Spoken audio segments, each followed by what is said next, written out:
সাথে থাকবো।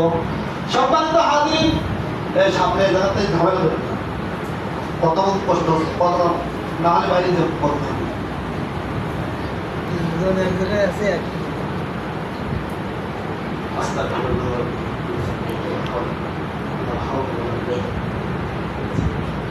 সম্মানিত হাজিরিন, যে কথা বলছিলাম যে আমাদেরকে আল্লাহ এবং আল্লাহ রাসূলের যদি আনুগত্য করি তাহলে আল্লাহ সুবহানাহু ওয়া তাআলা আমাদেরকে কাল কিয়ামতের ময়দানে হাসর নাসর করাবে চারটা শ্রেণীর। কয়টা? চারটা শ্রেণীর লোকের সাথে। এক শ্রেণী হচ্ছে নবীগণ, দুই শ্রেণী সিদ্দিকগণ, তিন শ্রেণী সাহাবীগণ, তিন শ্রেণী শহীদগণ, আর চার নম্বর শ্রেণী হচ্ছে সৎ ব্যক্তি, আমলে সালেহ করে যে ব্যক্তি, সৎ ব্যক্তি। এই ব্যক্তিদের সাথে আল্লাহ সুবহানাহু ওয়া তাআলা আমাদের হাসর নাসর করাবেন। ইবনে জারির রাহমাতুল্লাহ আলাইহি বুখারী ও মুসলিম শরীফের ভিতরে একটা হাদিস বর্ণনা এসেছেন।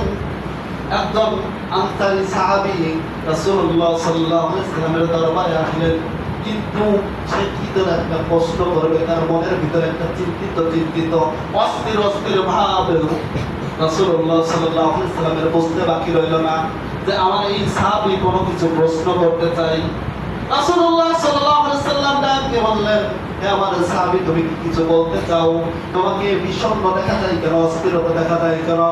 রাসূলুল্লাহ সাল্লাল্লাহু আলাইহি ওয়াসাল্লামের প্রশ্ন করা শুনে ওই সাহাবী ডাকতে বললেন, ইয়া রাসূলুল্লাহ, ইয়া হাবিবাল্লাহ, আমরা সকালবেলা সন্ধ্যাবেলা আপনার সাথে আমরা কাটাই, আমরা আপনাকে অনুসরণ করো, আমরা খেদমত করি, আপনার সাথে সব সময় চলি, আপনাকে আমরা আমাদের সহচর হিসেবে গ্রহণ করে নিয়েছি।